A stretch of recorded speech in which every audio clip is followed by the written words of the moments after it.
चलिए, good morning all of you. आज से हम लोग शुरू करेंगे एक नए सब्जेक्ट के साथ, बिहार का करंट अफेयर। ठीक है, बिहार के बहुत सारे वीडियो डाला जा चुका है, प्लेलिस्ट में आप जाकर देख सकते हैं। आज हम लोग शुरू करेंगे बिहार के करंट अफेयर को। लगभग 8-10 क्लास में बिहार के पूरे करंट अफेयर को कवर कर लिया जाएगा और उसके बाद एक क्लास रहेगा बिहार के करंट अफेयर का ऑब्जेक्टिव टाइप क्वेश्चन, जिसमें ऑलमोस्ट सारे करंट अफेयर को कवर कर लिया जाएगा। एक भी क्वेश्चन उससे बाहर नहीं आएगा, आशा करते हैं यही। ठीक है, आज हम लोग शुरू करेंगे करंट अफेयर में बिहार के प्रमुख योजनाओं के बारे में, क्योंकि योजनाओं से बराबर क्वेश्चन पूछते रहते हैं और लगभग 1 से 1.5 महीने में हमारी बीपीएससी और बिहार मेंस की दुर्गा मेंस की एग्ज़ाम होने वाला है, जिसमें बिहार करंट अफेयर का क्वेश्चन एकदम श्योर है कि आएगा ही।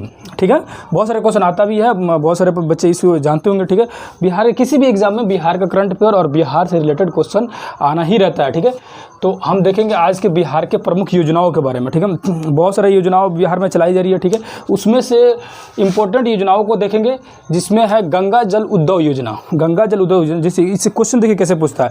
एक तो क्वेश्चन पूछ सकता है कि गंगा जल उद्भव योजना कहाँ की योजना है। ठीक है, किस राज्य की योजना है या किससे रिलेटेड है। ठीक है, तो उसमें ऑप्शन में रहेगा बिहार, उत्तर प्रदेश और बहुत सारे राज्य रहेंगे, जिसमें से 4 से 5 बीपीएससी में 5 ऑप्शन रहेगा। ठीक है, और सब एग्जाम में 4 ऑप्शन रहते हैं, तो उसमें रहेगा बिहार, उत्तर प्रदेश या अन्य राज्य दे देगा, जिसमें आंसर क्या होगा, बिहार होगा। तो ये योजना का सीधे क्वेश्चन दे देता है, ये क्वेश्चन बनाकर दे देता है कि ये गंगा जल उद्भव योजना किस राज्य से संबंधित है। ठीक है, ये सीधा क्वेश्चन हो गया। या अगर पूछ देगा कि ये जो उद्भव योजना है बिहार के किस क्षेत्र में चलाया जा रहा है, कौन कौन से क्षेत्र में चलाया जा रहा है, ये योजना जो है किस क्षेत्र में चलाया जा रहा है, तो इसमें लिखेंगे राजगीर। ठीक है, राजगीर में, गया में, बोध गया में और नवादा में चल रहा है। कहाँ का? राजगीर, गया और नवादा में। ठीक है, इसको नोट कर लेंगे। राजगीर में, गया में, बोध गया में और नवादा में ये योजना चलाई जा रही है। ये योजना है क्या, इसके बारे में थोड़ा सा आप डिटेल में समझ लेंगे। ये योजना जो है, ये शुद्ध जल जो है, ये यहाँ के लोगों के घर घर तक पहुँचाने के उद्देश्य से ये योजना चलाई जा रही है, जिसमें राजगीर, नवादा, बोध गया और ये क्या बोलते हैं, गया में सभी लोगों के पास शुद्ध जल की व्यवस्था कराई जाएगी। तो इस योजना क्या नाम है? गंगा जल उद्भव योजना। ठीक है, समझ गए है ना। ये इन सब क्षेत्रों में शुद्ध जल पहुँचाना है। ये कब तक का टारगेट है? जून 2022 तक घर घर ये इन क्षेत्रों में हर एक घर में शुद्ध जल पहुंच जाएगा। कब तक है? जून 2022। ठीक है, जून 2022, यानी कि ये एकदम इम्पोर्टेंट करंट टॉपिक है। ठीक है, जून 2022 तक इसका था मिशन था, मार्च 2022 तक इसको पूरा करना था। ठीक है, और जून 2022 तक हर एक घर में तक इस क्षेत्रों में शुद्ध जल पहुंचाने की योजना बनाई गई है। ठीक है, तो गंगा जल उद्भव योजना समझ गए। उसके बाद देखेंगे सीएम युवा उद्यमी, यानी कि मुख्यमंत्री युवा उद्यमी और महिला उद्यमी योजना। ये न्यूज में चर्चा में काफ़ी रहा, इसीलिए ये इम्पोर्टेंट हो जाता है ये योजना।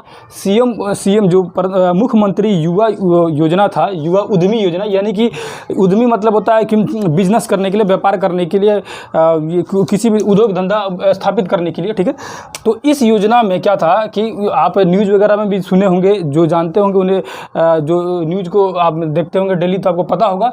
इसमें था कि 10 लाख रुपये आपको मिलेगा ऋण, यानी कि कर्ज मिलेगा सरकार की तरफ से। 10 लाख रुपए ऋण मिलेगा। ठीक है, जिसमें से 5 लाख रुपए आपको, 5 लाख रुपए क्या होगा, सब्सिडी के तौर पर छोड़ दिया जाएगा। ठीक है, 5 लाख रुपए छोड़ दिया जाएगा और 5 लाख का क्या होगा, 5 लाख का 1% ब्याज के हिसाब से आपको लौटाना पड़ेगा सरकार को। यानी कि आपको 10 लाख रुपए मिलेगा ब्याज के तौर पे, जिसमें से 5 लाख रुपए सरकार सब्सिडी के रूप में छोड़ देगी और 5 लाख रुपए का 1% के ब्याज के तौर पर 7 साल में चुकाना रहता है। ठीक है, चुकाने की बात इसमें कही गई है। इसका मुख्य उद्देश्य क्या था? रोजगार और स्टार्टअप को बढ़ावा देने के लिए, यानी कि बिहार के जो युवा हैं या महिला जो हैं, उद्योगों में अपनी भागीदारी दें और आगे बढ़ चढ़कर उद्योग में अपना योगदान दें। इसके लिए क्या चलाया गया? मुख्यमंत्री युवा उद्यमी और महिला उद्यमी योजना को शुरू किया गया। ठीक है, समझ गए। इसमें क्या है, इससे ये तो सीधे क्वेश्चन पूछ सकता है कि ये योजना कहाँ की है, तो बिहार की है। इस योजना में कितने ऋण देने की बात कही गई? तो 10 लाख रुपए, इसमें 5 लाख की सब्सिडी, 5 लाख का 1% ब्याज के दर पर ब्याज पर इसको चुकाना रहता है। ठीक है, उसके बाद देखेंगे घर तक फाइबर। ये प्रधानमंत्री द्वारा एक योजना चलाई गई, जिसमें बिहार से ही शुरू किया गया ये योजना, घर तक फाइबर से सीधे समझिए कि ये घर तक फाइबर का था इंटरनेट पहुँचाने का इंटरनेट पहुंचाने के लिए घर घर, हर एक पंचायत, हर एक गांव तक, हर एक लोगों तक इंटरनेट की सुविधा पहुंचाने का ये कार्यक्रम चलाया गया। ये जो कार्यक्रम है प्रधानमंत्री द्वारा शुरू किया गया। कहाँ से? बिहार से, है ना। ये कैसा है? पीएम प्रधानमंत्री द्वारा ये योजना चलाई जा रही है, जिसमें बिहार को चुना गया और बिहार के घर तक, यानी कि हर एक घर तक, हर एक क्षेत्र में इंटरनेट पहुंचाने का कार्यक्रम, योजना चलाई जा रही है। ठीक है। उसके बाद देखेंगे प्यार का पौधा अभियान। इसके नाम से ही, इस योजना का नाम से ही लग रहा है कि पौधा लगाने की बात इसमें कही गई है। तो ये योजना सीधा 14 फरवरी 2020 से चल रही है। ठीक है, 14 फरवरी 2020 से चल रही है। इसमें पौधा को लगाने की, पौधा बढ़ाने की बात कही गई है। ठीक है। उसके बाद देखेंगे जल जीवन हरियाली मिशन। ठीक है, जल जीवन हरियाली मिशन जो है, इसमें भी पौधा के लिए, देखो इसमें दिख रहा है जल जीवन हरियाली, यानी कि जल की व्यवस्था करना है, यानी तालाब कुआं लगाना है। ठीक है, हरियाली लगाना है, यानी पेड़ पौधा लगाना है। ठीक है, तभी जीवन संभव होगा। यानी जल जीवन हरियाली मिशन जो है, इसे सीधा क्वेश्चन पूछ देगा कि जल जीवन हरियाली मिशन किस राज्य से संबंधित है या किस राज्य की ये योजना है। तो बिहार की है। और इस योजना में क्या कही गई है? तो तालाब लगाए, कुआं लगाए, उसके चारों तरफ पेड़ पौधे लगाए, यानी कि जल को संचित करने की व्यवस्था करे और पेड़ पौधा लगाने की इसमें बात कही गई है। ये इम्पोर्टेंट इसलिए हो जाता है क्योंकि ये गांधी जी के, हमारे बापू गांधी जी के 150वें जन्मदिन पर, 150वें जन्मदिन पर यह शुरू किया गया। कब शुरू किया गया? 150वें जन्मदिन पर। किसके जन्मदिन पर? M.K. गांधी, महात्मा गांधी के, M.K. गांधी के 150वें जन्मदिन पर ये क्या शुरू किया गया? जल जीवन हरियाली मिशन शुरू किया गया। समझ आया? इसलिए इम्पोर्टेंट हो जाता है। ये योजना जो है, जल जीवन हरियाली मिशन जो है, ये 150वें जन्मदिन, किसके जन्मदिन पर? महात्मा गांधी के जन्मदिन पर यह शुरू किया गया। इसीलिए ये योजना जो है इम्पोर्टेंट हो जाता है। ठीक है। उसके बाद देखेंगे सिविल सेवा प्रोत्साहन। ये जो भी बच्चे सिविल सेवा की तैयारी कर रहे हैं उनके लिए बहुत ही इम्पोर्टेंट है इस योजना के बारे में समझना। हो सकता है बहुत सारे बच्चे जानते भी होंगे। देखिए, सिविल सेवा प्रोत्साहन में बिहार राज्य जो है, जितने भी बच्चे सिविल सेवा की तैयारी कर रहे हैं, चाहे वो यूपीएससी की तैयारी कर रहे हो या बीपीएससी की तैयारी कर रहे हो, ठीक है, उनकी पीटी निकलने पर, यानी कि प्रीलिम्स जो एग्ज़ाम होता है, प्रथम एग्ज़ाम जो होता है, प्राथमिक एग्ज़ाम, पीटी निकलने के बाद अगर जिन बच्चों को यूपीएससी की पीटी निकाल लेते हैं उन्हें 1 लाख रुपए मिलेंगे आगे की पढ़ाई, यानी मेंस और इंटरव्यू तक की पढ़ाई के लिए। ठीक है, प्रोत्साहन के रूप में दिया जाएगा सरकार की तरफ से। और जो बीपीएससी निकालते हैं उन्हें कितना मिलेगा? 50,000 रुपये। ठीक है, 50,000 रुपये, 50,000 रुपये दिया जाएगा सरकार की तरफ से। ठीक है, यूपीएससी में जो पीटी निकालेंगे बिहार के बच्चे, ये मिलेगा किनको? सारे बच्चों को नहीं मिलेगा, पिछड़े वर्ग के बच्चों को, पिछड़े वर्ग या अल्पसंख्यक वर्ग के बच्चों को ये दिया जाएगा। यूपीएससी में जो पीटी निकालेंगे उन्हें 1 लाख रुपये, और बीपीएससी का जो पीटी निकालेगा उन्हें 50,000 रुपये दिया जाएगा। समझा कि नहीं? सिविल सर्विस एग्जाम, यानी कि सिविल सर्विस एग्जाम कौन कौन सा होता है? यूपीएससी और बीपीएससी का एग्जाम होता है। एक मतलब सेंट्रल लेवल पर हमारे पूरे इंडिया का यूपीएससी, और एक राज्य स्तर पर बीपीएससी होता है। ये 2 एग्जाम होता है जो सिविल सर्विस का, जिसका पीटी निकालने पर 1 लाख और 50,000 का बात देने की, प्रोत्साहन राशि देने की बात कही गई है। ठीक है, ये बिहार राज्य में ये बहुत बड़ी बात है। ठीक है, तो आप कोशिश कीजिए और इसमें से पीटी निकालने की कोशिश कीजिए और बिहार सरकार के ये प्रोत्साहन राशि का लाभ उठाने की कोशिश कीजिए। ठीक है, उसके बाद देखेंगे ई समर्थ योजना।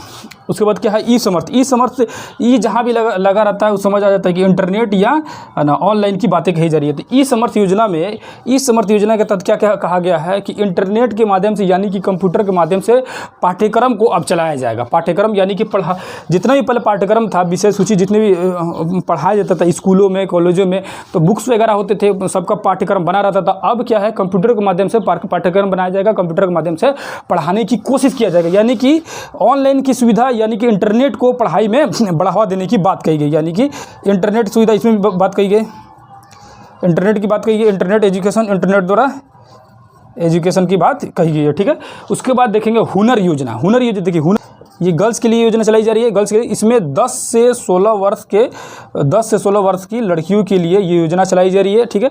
इसमें सिलाई बुनाई और कढ़ाई का जो काम होता है, सिलाई बुनाई कढ़ाई काम वो लड़कियां ही करती हैं। सिलाई बुनाई कढ़ाई के ज़्यादातर लड़कियां ही करती हैं। इसमें क्या कहा गया है कि वैसे बच्चियां जो 10 से 16 वर्ष की हैं, अगर वो इच्छुक हैं सिलाई बुनाई और कढ़ाई की हुनर सीखने के लिए, तो उन्हें फ्री एजुकेशन, फ्री शिक्षा दिया जाएगा। ये बिहार सरकार के द्वारा चलाई जा रही है ये योजना। इस योजना का नाम है हुनर योजना। क्या नाम है? हुनर योजना। इसमें किस वर्ग के? अल्पसंख्यक और SC ST वर्ग के बालिकाओं के लिए, यानी कि लड़कियों के लिए जो 10 से 16 वर्ष की हैं, उनको फ्री शिक्षा दिया जाएगा। क्या चीज़ का शिक्षा? सिलाई बुनाई और कढ़ाई की प्रशिक्षण यानी शिक्षा लेने की फ्री योजना चलाई जा रही है, ठीक है, जिसका नाम है हुनर योजना। एक तो पूछ सकता है हुनर योजना किस राज्य से? बिहार से। इसमें क्या क्या है? तो 10 से 16 वर्ष की लड़कियों के लिए बुनाई सिलाई और कढ़ाई की फ्री शिक्षा देने की बात कही गई है। उसके बाद देखेंगे अल्पसंख्यक रोजगार ऋण योजना। देखो यहाँ तो एक यहाँ पे था उद्यमी के लिए, यहाँ पे एक और दिया गया अल्पसंख्यकों के लिए। यहाँ स्पेशल दे दिया गया कि अल्पसंख्यक वर्ग के जितने भी लोग हैं, जैसे हिंदू छोड़ के बाकी सारे हो जाते हैं अल्पसंख्यक में, जैसे मुस्लिम, सिख, ईसाई, जैन, पारसी, बहुत सारे लोग अल्पसंख्यक में हो जाते हैं। जिनकी संख्या कम है उन्हीं को अल्पसंख्यक कहा जाता है, ठीक है। तो अल्पसंख्यकों के लिए रोजगार के लिए बिहार सरकार की तरफ से 5 लाख रुपए का ऋण दिया जाएगा। यानी कि 5 लाख रुपए का आप कर्ज लेकर आप क्या कर सकते हैं? व्यवसाय, अपना बिजनेस खड़ा कर सकते हैं, बिजनेस कर सकते हैं, जिसमें आराम से आपको 5 लाख रुपए तक का ऋण मिल सकता है। यानी कि कर्ज आपको सरकार की तरफ से दिया जा सकता है, ठीक है। इसमें अल्पसंख्यकों को रोजगार की तरफ आगे बढ़ने के लिए, व्यवसाय करने के लिए इसमें इस योजना को चलाया जा रही है। ये योजना कौन सी होगी? अल्पसंख्यक रोजगार ऋण योजना, ठीक है। उसके बाद देखेंगे तो मिशन मानव के विकास के लिए ये योजना बहुत पहले से चलाई जा रही है। लगभग 2015-16 से योजना चलाई जा रही है, बहुत पुरानी योजना है। तो सिंपल ये क्वेश्चन पूछ सकता है कि मिशन मानव विकास योजना जो है किस राज्य से संबंधित है? तो बिहार से। किस राज्य से संबंधित है? बिहार से, ठीक है। इतना हम लोग योजना, लगभग 10 योजना को समझे, जिसमें गंगा जल उद्योग योजना था, मुख्यमंत्री युवा उद्यमी और महिला उद्यमी योजना, घर तक फाइबर, प्यार का पौधा अभियान, जल जीवन हरियाली मिशन, सिविल सेवा प्रोत्साहन, ई समर्थ योजना, हुनर योजना, अल्पसंख्यक रोजगारों की ऋण योजना की बात कही गई है, ठीक है। मिशन मानव विकास योजना को चलाया जा रहा है। ये सारे जो योजना है इनको आप एक बार ध्यान से देखेंगे। इन सारी योजनाओं को सीधे क्वेश्चन भी पूछा जा सकता है कि ये सारी योजनाओं किस राज्य से संबंधित है, तो उसमें सीधा आंसर हो जाएगा बिहार से। और इससे थोड़ी सी डिटेल्स अगर क्वेश्चन पूछेगी तो आपको इस जितना भी लिखा गया है उसको ध्यान से आपको समझना है और आपको वीडियो को ध्यान से देखना है ताकि समझ आए। अन्य जो बहुत सारी योजनाएं हैं, जो छोटी छोटी योजनाएं चलाई जा रही है, जैसे बाल सहायता योजना, बच्चों को सहायता के लिए योजना चलाई रही है। बाल हृदय योजना, जैसे छोटे बच्चे, जिसमें बहुत सारे बच्चों का जन्म के समय हार्ट में, हृदय में छेद हो जाती है, ठीक है, तो उनको फ्री उनको इलाज के लिए ये चलाई जा रही है योजना, बाल हृदय योजना, ठीक है। उसके बाद गरीबों के कल्याण के लिए योजना चलाई जा रही है। ये योजना का नाम सिर्फ याद रहना चाहिए। क्योंकि ये सीधे सीधे नाम एग्जाम में पूछ देता है, ज़्यादा उसमें क्वेश्चन ये योजना से घुमा फिरा पूछेगा नहीं। जैसे देखिए ममता योजना है, तो आपको नाम से लगेगा कि ममता योजना पश्चिम बंगाल चल जाएंगे कि ममता बनर्जी वहाँ पे CM है, तो इसे कन्फ्यूजन नहीं होना, इसलिए नाम को आपको इसीलिए ऐसे हम उठा के लाए हैं जो कि आपको लगेगा कि किसी और स्टेट से हो सकता है, किसी और राज्य से हो सकता है। जैसे ममता योजना है, ये योजना बिहार में चलाई जा रही है। इस योजना में क्या है, जैसे जन्म के समय बच्चा और माँ की बढ़िया से देखभाल के लिए दाई को व्यवस्था कराया जाएगा, जिसे 75 रुपया मिलेगा उस दाई को, ताकि वो बच्चे की भी देखभाल कर सके अच्छे से और क्या करे, माँ की भी देखभाल कर सके ना, बच्चे के जन्म के समय, क्योंकि दोनों माँ और बच्चे को उस समय ध्यान रखना ज़्यादा जरूरी होता है, ठीक है। तो ये ममता योजना से आप पश्चिम बंगाल की तरफ ध्यान में दीजिएगा, ठीक है, उधर मत सोचने लगेगा। ये ममता योजना जो है बिहार में चलाई जा रही है, ठीक है। उसके बाद से लक्ष्मीबाई सामाजिक सुरक्षा पेंशन, इसमें जो भी महिलाएं जो विधवा हो गई हैं, जो कम उम्र की महिलाएं हैं जो विधवा हो गई, उनके 400 रुपये पर मंथ देने की बात कही गई है। CM नारी शक्ति योजना, इसमें नारियों को आगे बढ़ने की बात कही गई, इसलिए ये योजना चलाई जा रही है। कन्या विवाह में कन्याओं को विवाह के समय सरकार की तरफ से कुछ राशि दिया जाता है ताकि वो विवाह में सरकार मदद कर सके, ठीक है। छात्रवृत्ति एवं फ्री वाईफाई की व्यवस्था की गई। ये सारे जितने भी योजना है इनकी नाम को आपको ध्यान रखना है, ठीक है। पहले भी बोल चुके हैं, ये सीधे सीधे नाम पूछता है एग्जाम, इसीलिए इस नाम को आपको एकदम दिमाग में फिट कर लेना है। इसी योजनाओं में से आप मान के चलिए, इसी योजनाओं में से एक क्वेश्चन अगर आ जाता है, तो ये योजना अगर दिमाग में रहेंगे, इसी वीडियो को आप ध्यान से देखे रहेंगे, तो ये 100% श्योर है हम कि इससे बाहर क्वेश्चन नहीं आना चाहिए, और इससे आता है तो आप एकदम इसको बना सकते हैं। ठीक है, इसको आप ध्यान से देख लेंगे, स्क्रीनशॉट जिसको लेना होगा ले लेंगे। ठीक है, आज योजनाओं वाला टॉपिक चलाया गया, कल किसी और टॉपिक में करंट अफेयर का, बिहार करंट अफेयर से रिलेटेड और दूसरे टॉपिक पर आया जाएगा। तब तक के लिए इसको आप देखते रहिए। तब तक के लिए धन्यवाद, नमस्कार, अस्सलाम वालेकुम, जय हिंद, जय भारत। चलिए।